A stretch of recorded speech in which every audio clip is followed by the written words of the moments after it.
Good morning, सभी का स्वागत है सीएल कैरियर एकेडमी में। आइए हम आज के प्रश्नों पर चर्चा करेंगे। पिछले दिनों के घटनाओं पर बनाई गई प्रश्न और एग्जाम में यही से प्रश्न आ रहे हैं। आप एनडीए के पेपर देख लीजिएगा, डेली पढ़े रहे होंगे तो आपको आराम से जो है अधिकतर प्रश्न कर पाएंगे। आप करंट अफेयर्स के डायरेक्ट प्रश्न आए हुए हैं। चलिए पहला प्रश्न देखते हैं। किस राज्य सरकार ने समर्थ नाम से ई गवर्नेंस पोर्टल लॉन्च किया है ना? तो ये बात याद रखना है, समर्थ नाम से क्या लॉन्च किया? ई गवर्नेंस पोर्टल लॉन्च कर दिया। किस राज्य की सरकार ने? तो किस राज्य की सरकार ने किया है? तो इसका उत्तर हो जाएगा उत्तराखंड। उत्तराखंड राज्य की सरकार ने समर्थ नाम से एक ई गवर्नेंस पोर्टल लॉन्च कर दिया। अब बात यह है कि क्यों लॉन्च किया, क्या करेंगे? तो उच्च शिक्षा में और गुणवत्ता और सुधार लाने के लिए, है ना, यह किया गया है। उच्च शिक्षा में बहुत व्यापक सुधार और गुणवत्ता लाने के लिए। तो आप लिख सकते हैं उद्देश्य क्या है इसका लाने का। समर्थ नाम से जो है ई गवर्नेंस पोर्टल का उद्देश्य उच्च शिक्षा में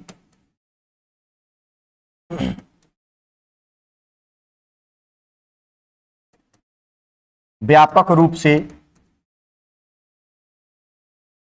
सुधार लाने के लिए, यह इसका मेन उद्देश्य है। व्यापक सुधार लाने के लिए उच्च शिक्षा में समर्थ नाम से ई गवर्नेंस पोर्टल लॉन्च कर दिया है। किसने? उत्तराखंड की सरकार ने। उत्तराखंड के मुख्यमंत्री कौन है? पुष्कर सिंह धामी है। इससे छात्र और छात्राओं को क्वालिटी एजुकेशन उपलब्ध कराने के उद्देश्य से उच्च शिक्षा में टीचर शेयरिंग फॉर्मेट लागू किया जाएगा। यहां पर क्या होगा? उच्च शिक्षा के लिए लाने के लिए किया गया। इसमें teacher sharing format, teacher sharing format लागू किया जाएगा।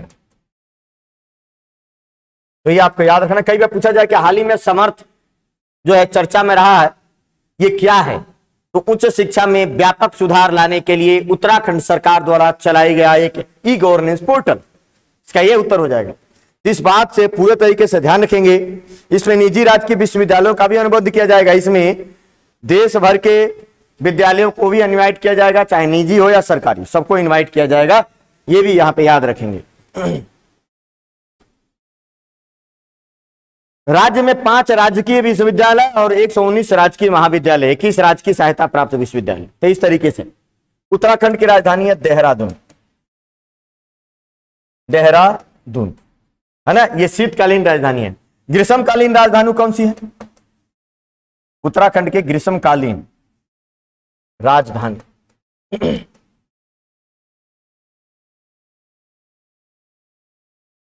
गैरसैंण से लिखेंगे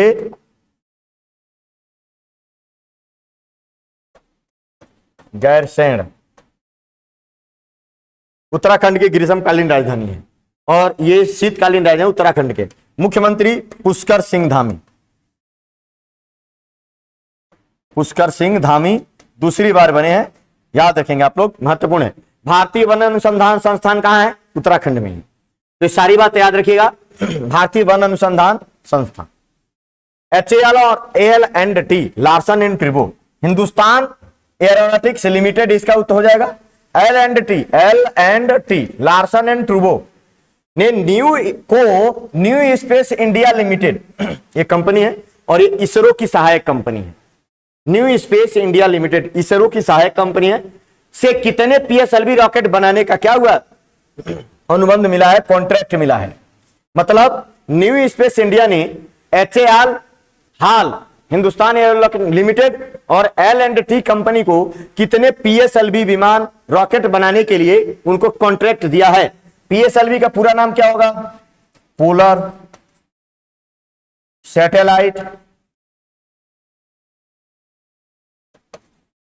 सैटेलाइट लॉन्च व्हीकल,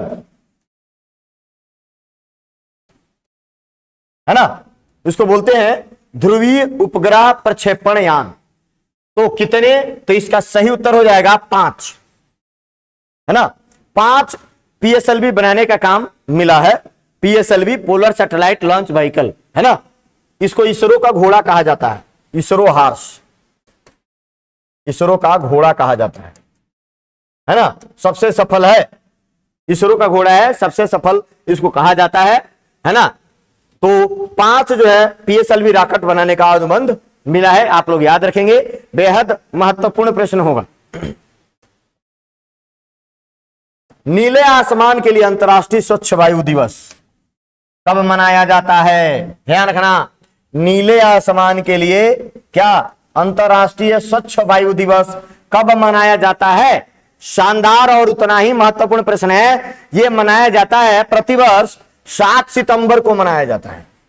7 सितंबर, बी बिल्कुल सही जवाब है। 7 सितंबर याद रखिएगा, अंतर्राष्ट्रीय स्वच्छ वायु दिवस मनाया जाता है। इस तरीके के क्वेश्चन खूब पूछे जा रहे हैं और ये बहुत ही महत्वपूर्ण, वेरी वेरी इंपॉर्टेंट, याद रखिएगा, बहुत ही महत्वपूर्ण है, वेरी वेरी मोस्ट इंपॉर्टेंट। स्वच्छ वायु दिवस यह मनाया जा रहा है।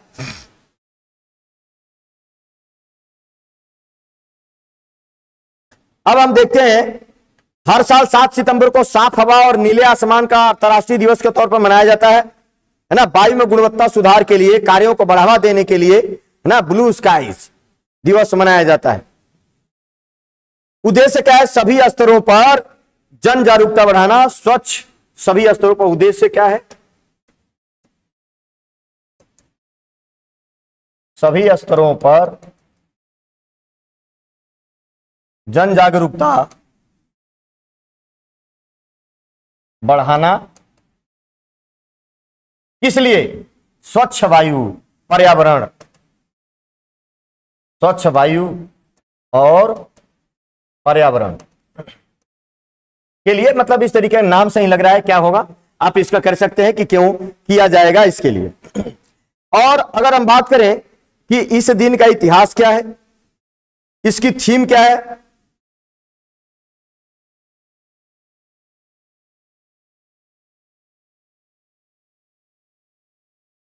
तो इस वर्ष हमारी जो थीम है, हमारी साझी हवा। थीम क्या है? विषय हमारी साझी हवा, याद रखिएगा, हमारी साझी हवा, ये इसका इस बार का थीम है। भूलना नहीं है, ये थीम खूब पूछे जाते रहते हैं। हमारी साझी हवा इस बार का थीम है। और ये कब से मनाया जाता है? तो मनाए जाने की शुरुआत 2020 से हुई। पहली बार मनाया गया 2020 में, पहली बार 7 सितंबर 2020 को मनाया गया। तो 2020, 21 और 22 ये तीसरा ही है। ये कौन सा नंबर का है? थर्ड। इस बार थर्ड मनाया गया है। और यह किसने शुरू किया है? संयुक्त राष्ट्र संघ के द्वारा। किसके द्वारा शुरू किया गया है? संयुक्त राष्ट्र संघ द्वारा यह शुरू किया गया है, संयुक्त राष्ट्र संघ द्वारा। तो ये सब बातें याद रखिएगा, इनमें से कोई भी पूछा जा सकता है कि किसके द्वारा शुरू किया गया। तीसरा है, थीम क्या है? हमारी साझी हवा। पहली बार 7 सितंबर 2020 को मनाया गया। जन जागरूकता फैलाना है कि वायु को स्वच्छ रखें, हवा को स्वच्छ रखें, पर्यावरण को स्वच्छ रखने में मदद दें। तो वेरी वेरी महत्वपूर्ण है, ये बात याद रखेंगे। संयुक्त राष्ट्र मानवाधिकार परिषद का आयोजन 12 सितंबर से 7 अक्टूबर के बीच कहां पर किया जाएगा? तो अभी तो एक ही प्रश्न बनेगा। संयुक्त राष्ट्र मानवाधिकार परिषद का आयोजन 12 सितंबर से शुरू और 7 अक्टूबर तक चलेगा, है ना। तो ये कहां होगा? जेनेवा में होगा। और जेनेवा कहां है भाई? तो जेनेवा जो है वो है स्विट्जरलैंड में है। जेनेवा कहां है? स्विट्जरलैंड में। एम्स्टर्डम कहां है? नीदरलैंड की राजधानी है। एम्स्टर्डम कहां है? नीदरलैंड। नैरोबी केन्या की राजधानी है, ये केन्या की राजधानी है। पेरिस फ्रांस की राजधानी है। ये सारे बातें ये भी याद रखेंगे आप लोग। तो संयुक्त राष्ट्र मानवाधिकार परिषद है ना, जो है इसका आयोजन 12 सितंबर से 7 अक्टूबर तक संयुक्त राष्ट्र मानवाधिकार परिषद के 51वें सत्र का आयोजन होगा। और ये कौन सा सत्र होगा? इसका 51वां सत्र, 51वां सत्र होगा, है ना। संयुक्त राष्ट्र ने मानवाधिकारों की घोषणा कब की? याद ध्यान रखेगा, संयुक्त राष्ट्र ने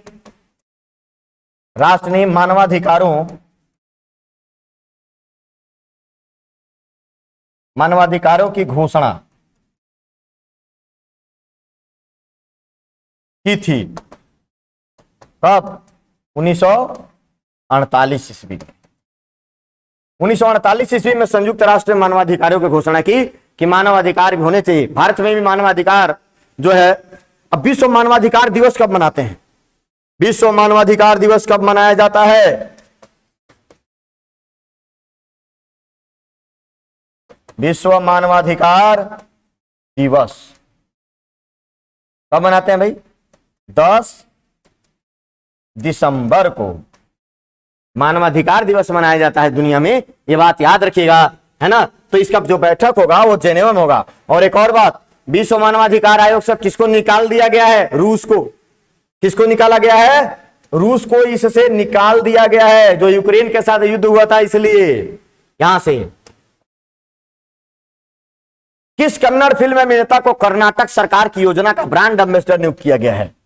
कर्नाटक सरकार की योजना का ब्रांड एम्बेसडर, है ना। तो एक फिल्म आई थी मक्खी, उसमें जो हीरो है उसी को, उसका क्या नाम है? सुदीप, है ना। इनकी मक्खी फिल्म देखे हो? मक्खी, तो जिसको मक्खी परेशान कर देती है वही, तो उसी को कर्नाटक सरकार का ब्रांड एम्बेसडर बनाया गया है। वो कन्नड़ फिल्म अभिनेता है, कर्नाटक से ही है ना। महत्वपूर्ण प्रश्न है, आप लोग याद रखेंगे। कन्नड़ फिल्म अभिनेता सुदीप को अपनी पुण्य कोटि दत्तू योजना मवेशी गोद लेने संबंधी, ये का सुदीप जो है मवेशी गोद लेने संबंधी एक योजना चलाते हैं जिसका नाम है पुण्य कोटि दत्तू योजना। पुण्य कोटि दत्तू योजना, इसका अर्थ क्या होता है? मवेशी गोद लेना, गोद लेना योजना है। मतलब मवेशियों को गोद लिया जाए, उसको देखभाल के लिए, सबके लिए। इसी का ये तो कन्नड़ में है और ये हिंदी में इसका अर्थ होगा। पुण्य कोटि दत्तू योजना, है ना, के लिए ब्रांड एम्बेसडर नियुक्त किया गया था। पशुपालन मंत्री ने, जो वहां के बी प्रभु चौहान है, उनके जन्म दिवस पर एक ट्वीट किया, घोषणा किया। सुदीप को पेलवान ईगा जो है मक्खी को कन्नड़ भाषा में ईगा बोलते हैं, है ना। इन्होंने पेलवान फिल्म, ईगा फिल्म, विक्रांत रोना, स्पर्श हुच्चा, नवंबर 73, शांति निवास जैसी फिल्मों में उनकी उल्लेखनीय भूमिका के लिए जाना जाता है ना। तो ये इनको किया जाएगा, याद रखेंगे आप लोग। सूर्या को जो मिला है 59वें राष्ट्रीय फिल्म पुरस्कार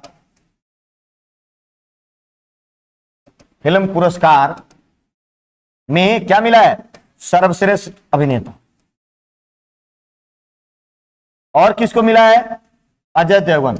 अजय देवगन के साथ सूर्या को 59वें राष्ट्रीय फिल्म पुरस्कार में सर्वश्रेष्ठ अभिनेता का भी पुरस्कार मिला है। और किस फिल्म में काम किया इन्होंने? सुरराई पोटरू। किस फिल्म में काम किया है? सुरराई पोटरू। सुरराई पोटरू एक फिल्म में काम किया है। प्रभास बाहुबली के हीरो हैं। धनुष रजनीकांत के दामाद। और एक फिल्म इनकी आई थी मारी, कबूतरबाजी वाला, है ना, वही धनुष। हॉलीवुड फिल्मों में भी इन्होंने काम किया। बीसीसीआई ने अंतरराष्ट्रीय और घरेलू मैचों के लिए टाइटल स्पॉन्सरशिप का अधिकार किसे दिया है? बीसीसीआई ने, देखो, जो घरेलू घर में होगा ना, जो अंतरराष्ट्रीय मैच भारत में होगा, और घरेलू मैच, जो भी घरेलू मैच कौन होते हैं? रणजी हो गया, विजय हजारे ट्रॉफी हो गया, है ना, और बाकी क्रिकेट जो ट्रॉफी हो जाएंगे, आईपीएल हो गया, तो ये घरेलू क्रिकेट है। इनके लिए भी, और भारत में जो अंतरराष्ट्रीय मैच हो उनके लिए, इनके लिए टाइटल स्पॉन्सरशिप का अधिकार किसे? तो टाइटल स्पॉन्सरशिप का जो अधिकार दिया है वो दिया है मास्टर कार्ड को। किसे दे दिया? मास्टर कार्ड को दे दिया। ये बात याद रखिएगा, महत्वपूर्ण प्रश्न है। मास्टर कार्ड इसका सही उत्तर हो जाएगा, है ना, भारतीय क्रिकेट कंट्रोल बोर्ड के लिए। अब ये कितने साल का करार है? 1 साल का, 2023 तक के लिए 1 साल का करार है। 2022 से शुरू होगा, 2023 तक के लिए, 2022-23 1 साल का ही करार है मास्टर कार्ड, है ना, याद रखेंगे आप लोग। अब ये जो जितने घरेलू मैच होंगे जिसमें अंतरराष्ट्रीय मैच हो, महिला और पुरुष दोनों, बीसीसीआई द्वारा आयोजित Irani trophy, Duleep trophy, Ranji trophy जैसे घरेलू मैचों के साथ साथ भारत में होने वाले जूनियर क्रिकेट अंडर 19 मुकाबलों का टाइटल प्रायोजक यही होगा, है ना। पेटीएम 2019 से 23 तक के लिए था, पेटीएम का अनुबंध था 2019 से 23 तक, लेकिन इस बार उसने छोड़ दिया है, जिसकी वजह से इसको 1 साल के लिए किया गया है। पेटीएम एक मैच के लिए 3.80 करोड़ रुपए देता था, है ना। एक मैच का के लिए कितना देता था? 3,80,00,000 रुपए बीसीसीआई को।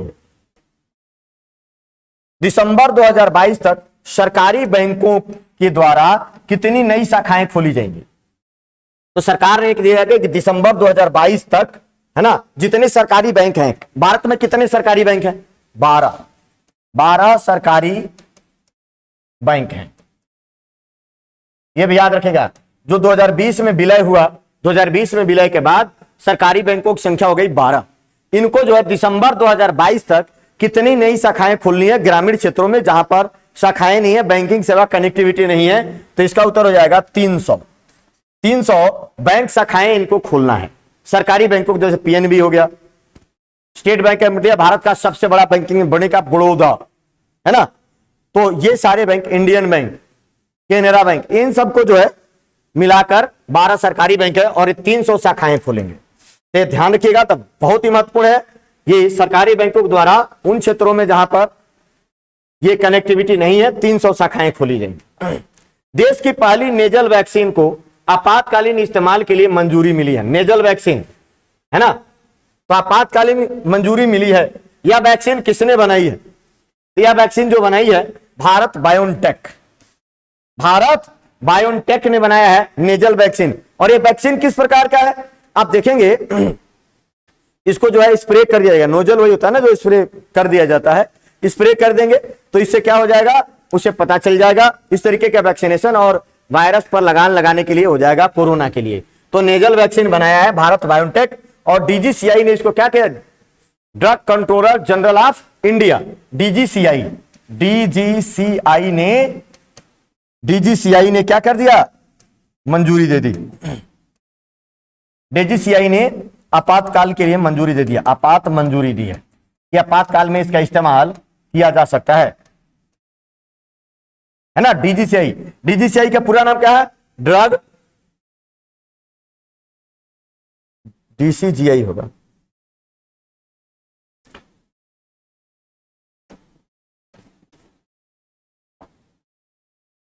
Drug controller general of India, याद रखेंगे। इसको मंजूरी दे दिया। तो वैक्सीन बनाया है भारत बायोटेक ने, है ना, याद रखेंगे, बेहद महत्वपूर्ण होगा प्रश्न, very very most important. Chhattisgarh राज्य का नया जिला मोहला मानपुर अंबागढ़ चौकी बनाया गया है। एक नया जिला बनाया गया। और अब राज्य में कितने जिले हो गए ये बताना है। राज्य में अब जिलों की संख्या, तो मोहला मानपुर अंबागढ़ चौकी जो नया जिला बना है, अब इसके साथ ही अब कुल जिलों की संख्या हो गई है 29। अब छत्तीसगढ़ में 29 जिले हो गए। इसका उत्तर हो जाएगा डी, बिल्कुल सही जवाब होगा, याद रखेंगे आप लोग। ये नया जिला है, और नया जिला ऐसे प्रश्न जरूर पूछा जाता है परीक्षा में, आप लिख के रखिए, दोहरा के जाइएगा परीक्षा में प्रश्न जरूर आएगा। तो छत्तीसगढ़ राज्य का नया जिला, जिलों की संख्या टोटल 29। अगर छत्तीसगढ़ की बात करें तो छत्तीसगढ़ की राजधानी क्या है, नया रायपुर, और इसका नाम क्या रखा गया है, अटल नगर। इसको अटल नगर भी नाम रखा गया है नया रायपुर का, राजधानी। सीएम कौन है, बघेल, भूपेश बघेल यहां का सीएम है, ये भी ध्यान रखेंगे। छत्तीसगढ़ राज्य में, है ना, गुरु घासीदास टाइगर रिजर्व है,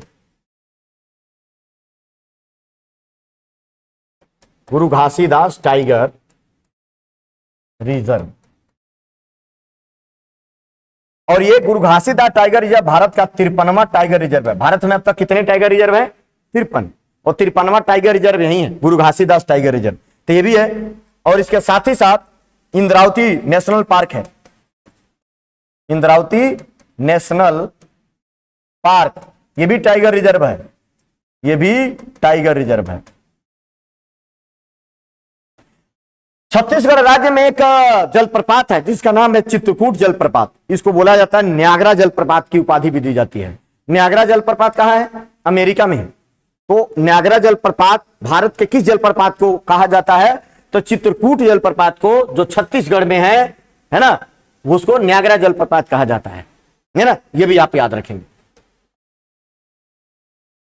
छत्तीसगढ़ कब बना था? 1 नवंबर सन 2000 को मध्य प्रदेश से अलग करके एक नया राज्य बनाया गया था छत्तीसगढ़। सड़क परिवहन एवं राजमार्ग मंत्री नितिन गडकरी ने एक 3 दिवसीय सम्मेलन, क्या नाम है इसका? मंथन का उद्घाटन कहां करेंगे? 3 दिवसीय सम्मेलन अभी आयोजित किया जाएगा और इसका जो ये उद्घाटन करेंगे उसका है बेंगलुरु में। कहां उद्घाटन करेंगे? Bengaluru is the right answer. Bengaluru में इसका उद्घाटन करेंगे। कौन? नितिन गडकरी, सड़क परिवहन राजमार्ग मंत्री, है ना। अब ये जो है मंथन है क्या, इसके बारे में देखेंगे कि मंथन आखिर क्या है।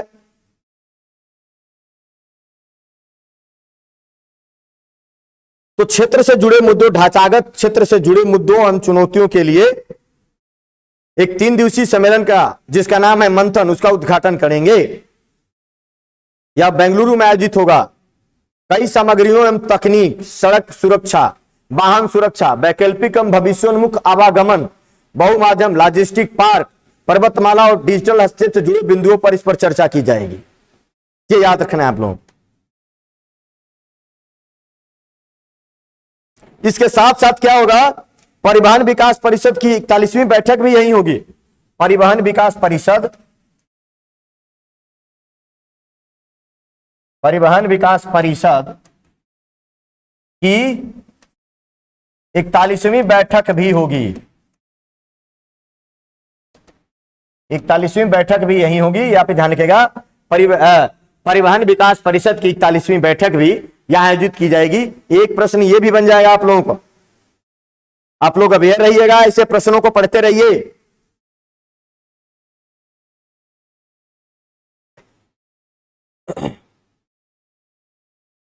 इसका उद्देश्य राजमार्ग के विकास में काम आने वाली प्रौद्योगिकियों और सामग्रियों को प्रदर्शित करने के साथ साथ भारतमाला, पर्वतमाला जैसे कार्यक्रम से अवगत कराना है।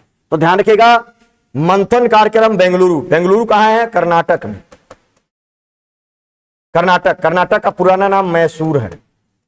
मैसूर पर ही हैदर अली और उसके बेटे टीपू सुल्तान ने शासन किया था।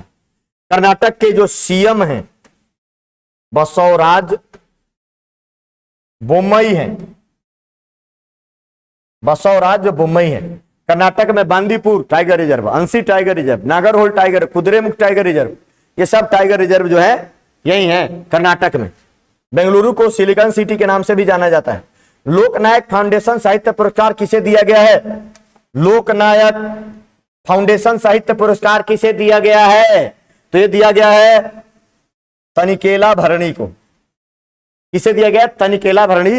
ये साउथ के फिल्मों में किरदार निभाते हैं, साउथ के फिल्मों के चर्चित अभिनेता है ना। तनिकेला भरणी, उनको दिया जाएगा लोकनायक फाउंडेशन साहित्य पुरस्कार। इसमें 2 लाख रुपए, 2 लाख रुपए नगद पुरस्कार दिया जाता है।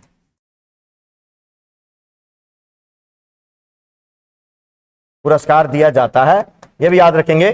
तो लोकनायक फाउंडेशन साहित्य पुरस्कार तनिकेला भरणी को दिया जाएगा। यह 18वें लोकनायक फाउंडेशन पुरस्कार है। कौन सा पुरस्कार है ये? 18वां पुरस्कार है। इसके पहले 17 बार दिया जा चुका है। यह 18वां एडिशन है इस पुरस्कार का।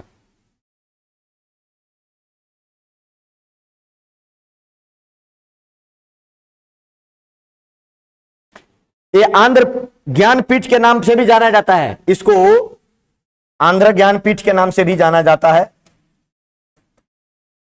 आंध्र ज्ञानपीठ, ध्यान रखिएगा, साहित्य के क्षेत्र में दिया जाता है। आंध्र ज्ञानपीठ के नाम से भी जाना जाता है।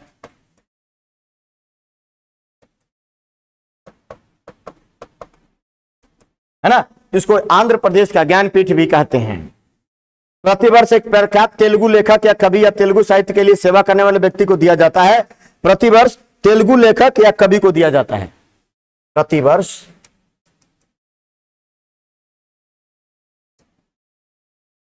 तेलुगु लेखक या कवि को दिया जाता है। याद रखेंगे। तो इस तरीके से तनिकेला भरणी जो एक अभिनेता और साहित्यकार है उनको दिया गया है। अगला प्रश्न है, उत्तर प्रदेश के किस जिले के जेल में, उत्तर प्रदेश का कौन सा जिला है जिसके जेल में जो जेल का खाना है उसको 5 स्टार फसाई रेटिंग दिया गया है।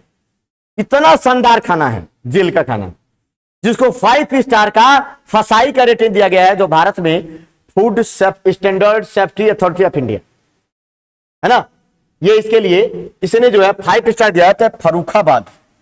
फर्रुखाबाद में जो जेल है, फर्रुखाबाद में एक जेल है फतेहागढ़, तो उसको ये दिया जा रहा है। इतना बेहतर है, फतेहगढ़ जिला जेल के जेलर ने कहा है।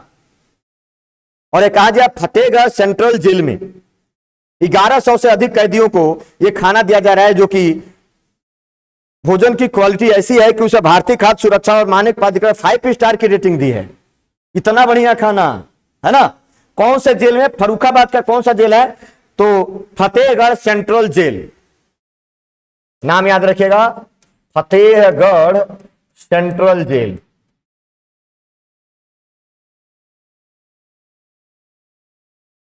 इसके खाना को 5 स्टार रेटिंग, 5 स्टार रेटिंग मिला है, और वो भी भारत की food standard safety authority of India के द्वारा, जो कि भारत में खाद्य मानक तय करती है। कितना बढ़िया खाना है ना। सबसे बढ़िया है जेल में ही जाया जाए और वहीं बैठ के खाया जाए। इसको जो है एक ईट राइट सर्टिफिकेट दिया गया और 18 अगस्त 2024 तक वैध रहेगा। इसको ईट राइट सर्टिफिकेट दिया गया है, ईट राइट सर्टिफिकेट। कब तक वैध रहेगा, तो यह वैध रहेगा 18 अगस्त 2024 तक, 18 अगस्त 2024 तक वैध रहेगा। इतने सालों के लिए, 2 साल के लिए ही दिया जाता है ये, तो ये आप याद रखेंगे, बेहद महत्वपूर्ण है। फर्रुखाबाद उत्तर प्रदेश का जिला है, उत्तर प्रदेश की राजधानी लखनऊ, और यहाँ के मुख्यमंत्री हैं योगी आदित्यनाथ, आनंदीबेन पटेल राज्यपाल है यहाँ की, जनसंख्या के मामले में नंबर 1 है। चलिए, अंतरराष्ट्रीय साक्षरता दिवस कब मनाया जाता है?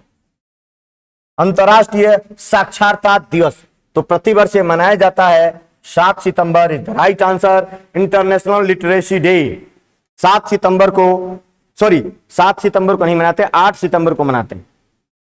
8 सितंबर को, 7 सितंबर नहीं करेंगे, इसको आप बदल लीजिए, इसको 7 सितंबर नहीं बल्कि 8 सितंबर इज द राइट आंसर। 8 सितंबर को मनाते हैं, है ना। तो अंतरराष्ट्रीय साक्षरता दिवस, अब देखेंगे कि अंतरराष्ट्रीय साक्षरता दिवस कब क्यों मनाया जाता है। माना जाता है साक्षरता किसी भी देश के विकास के लिए बहुत जरूरी है। इसके महत्व को लोगों को जागरूकता करने के लिए हर साल साक्षरता दिवस मनाया जाता है। याद रखेंगे, इस बार साक्षरता दिवस की थीम क्या है?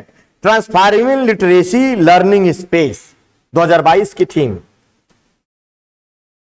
2022 की थीम यहाँ पे याद करेंगे, और थीम जरूर याद रखिएगा, ये तो जरूर पूछा जाएगा। Transforming literacy, transforming literacy,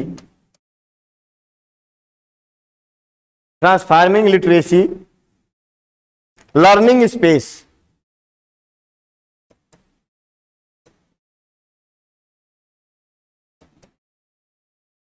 transforming literacy learning space, ये इस साल का इसका थीम है। थीम जरूर याद रखिएगा, इतना बहुत ही महत्वपूर्ण है। हर साल साक्षरता दिवस की एक थीम निर्धारित होती है, तो 2022 के लिए पहली बार ये कब मनाया गया? तो 8 सितंबर को मनाते हैं। पहली बार ये दिवस 1966 में मनाया गया था और उसी से शुरुआत हुई। पहली बार 1966 में मनाया गया था, पहली बार 1966 में मनाया गया था। तो ये ध्यान रखेंगे, अंतरराष्ट्रीय साक्षरता दिवस नागरिकों की शिक्षा के प्रचार प्रसार के लिए मनाया जाता है। चलिए अगले प्रश्न पर आते हैं। किस राज्य को संस्कृति के लिए सर्वश्रेष्ठ गंतव्य पुरस्कार किस राज्य को दिया गया है? संस्कृति के लिए सर्वश्रेष्ठ गंतव्य पुरस्कार से सम्मानित किया गया है। तो यह सम्मानित किया गया है, इसका उत्तर हो जाएगा D, Paschim Bengal is the right answer. संस्कृति के लिए सबसे बढ़िया गंतव्य मतलब जाने वाला घूमने वाला जगह पश्चिम बंगाल को यह चुना गया है ना। सर्वश्रेष्ठ गंतव्य का पुरस्कार दे दिया गया है पश्चिम बंगाल को।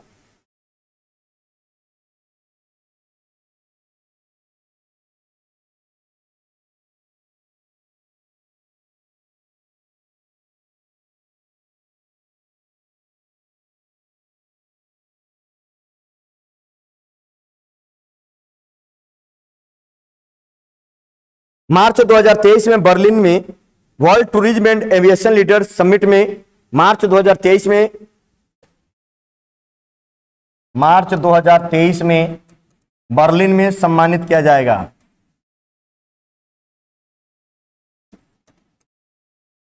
पश्चिम बंगाल को सम्मानित किया जाएगा, है ना। तो याद रखिएगा पश्चिम बंगाल को, है ना, मार्च 2023 में बर्लिन में सम्मानित किया जाएगा world tourism and aviation leader summit में।